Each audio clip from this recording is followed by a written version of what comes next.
Higala kumusta? Sa padayon nga lantugi kung angay ba nga magbutang o mga military bases ang mga Amerikano din sa Pilipinas, miabot na nga to sa punto sa isgutanan nga dili kaha posible nga maapil kita sa bangi sa Amerika ug China nga wala man unta kitay labot ni ini. Misamot kini karon nga miapil na ang Japan nga nakapalugaw karon sa timpla sa emosyon ni ini nga isgutanan tungod kay ang Japan adunay dili maayong record sa ilang militarisasyon sa ikaduhang gubat sa kalibutan.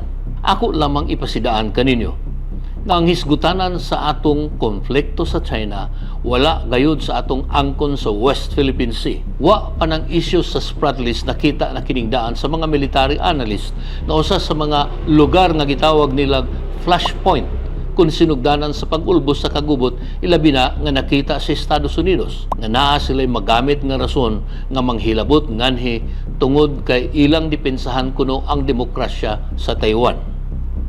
Kinitanan pretext kung gihimo lamang rason sa Amerika aron naa sila'y katarungan nga naa sila dinhing partiha sa kalibutan.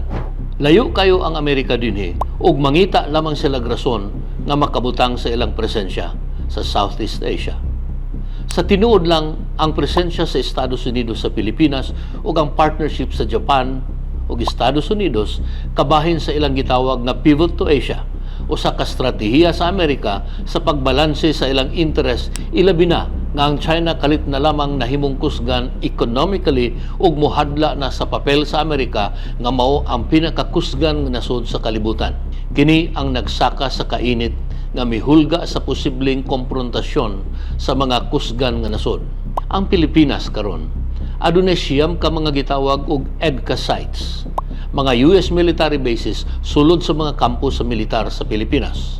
Niadtong 2014 gipirmahan kini ug nagbutang og 5 pa ka mga EDCA sites. Ug sa panahon ni Presidente Duterte wa madungagi apan wala mapahunong kay ang Supreme Court may pabor sa agreement.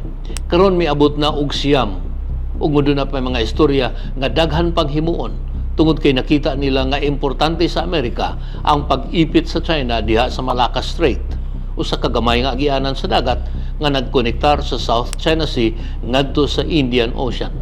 Klaro kayo nga ang mga EDCA sites nato mahimong forward base sa mga Amerikano. Tanawa ang mga lokasyon sa Palawan, sa Antonio Bautista Air Base nga nag-atubang sa atong claim sa West Philippine Sea. Sa Northern Luzon, ang Basa Air Base o Lalo Airport nga nagatubang sa South China Sea o kagianan sa China Navy paingon sa Taiwan. Dili lamang kana, napay uban sa Zamboanga, Cagayan de Oro, General Santos ug posible sa Davao Oriental. Dili lamang military base, apan nagbutang pa sila missile system nga makaabot sa China samtang ang ubang mga equipments giposisyon sa daghang parte sa Pilipinas.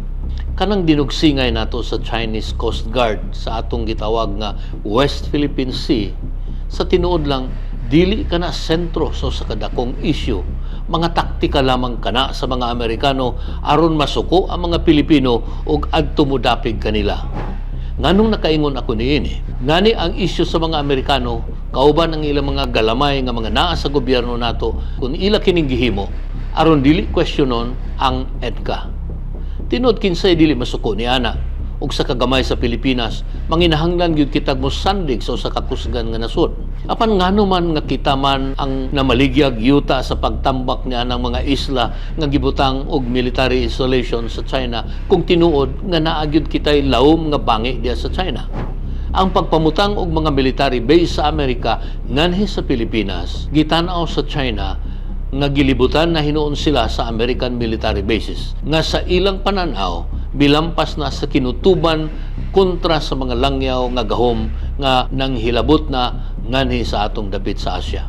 Delikado kini tungod kay ang atong dinugsingay sa West Philippine Sea mamahimong mosaka sa usa ka dakong panagsangka tungod kay sa treaty obligation nato sa Amerika ug Japan. Ako kining gisgutan tungod kay nakita na nato ang nahitabo sa ubang parte sa kalibutan na nagkagyera sama sa Ukraine nga karon halos maguba na ang nasod ug ang mga kusgan nga mga nasod alanganin gani nga mutabang sa Ukraine sa kadako na sa obligasyon sa pagsuporta alang sa armas ug ubang kinahanglanong paggyera kontra sa Russia. Ang Ukraine sama sa Pilipinas gihulhugan sa Amerika o mga nasud sa Europa nga tabangan nga girahon ang Russia aron kumahugno makontrol nila ang baga nga mga rekursos niya ng nasura. Karon nalibog na ang mga nasod nga misuporta unsaon sa paghuman sa giyera.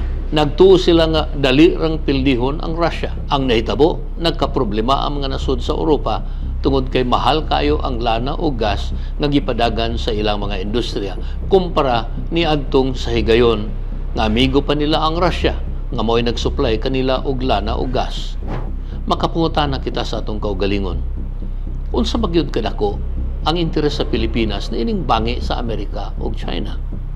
Interes ba gayud kini sama sa Amerika nga migiyera sa Iran? Bisan walay interes sa Amerika ang naadihang dapita, ila kining gihilabdan. Karon di na makahibaw ang Amerika unsaon sa paghunong ang giyera. Mutugot kaha kita nga makigiyera sa ngalan sa Amerika. Akong usbon, wala akong mudapik sa China apan ang kamakatarunganon sa interes nato nga andam ba kitang makigbugno sa gubat nga dili ato. Ang kabalaka gyud nako nga angay nga mabalaka kita kay nakataya dinhi ang atong sunod nga henerasyon. Ang Pilipinas nga unta mahimong mediator or pwedeng mo patunga sa pagsulbad sa bangi, nahimo na karong switch alang sa giyera sa Amerika o China. Ang nahimutangan sa Pilipinas, stratehiko sa away nila nga pwede kitang dalon sa gubat sa duha ka mga dagkong nasod. Samutan pa ni Defense Secretary Gibo Teodoro nga klarong tuwa dapig sa Amerika ug abli nga mibatikos sa China. Mo'y nakahatag kinigdugang komplikasyon sa diplomatikanhong relasyon nato. Ang mga aksyon ni Gibo gitanaw sa mga eksperto nga nagpakita nga andam ang Pilipinas nga mahimong pon niining awaya. Sayod ako nga daghan sa mga Pilipino tua sa Amerika mo pabor. Apan di po ko mutuo nga daghan sa mga Pilipino andam nga mo sakripisyo aron idepensa ang interes sa laing nasod sama sa Amerika. Mao kini nga akong baruganan. Kung nakaangay ka mo sa atong gisgutan, buhangyo ako kaninyo nga mo like, mo comment, ug mo subscribe aron makauna ka mo unsay mosunod nga mga isyu dinhi sa baruganan. Daghang salamat.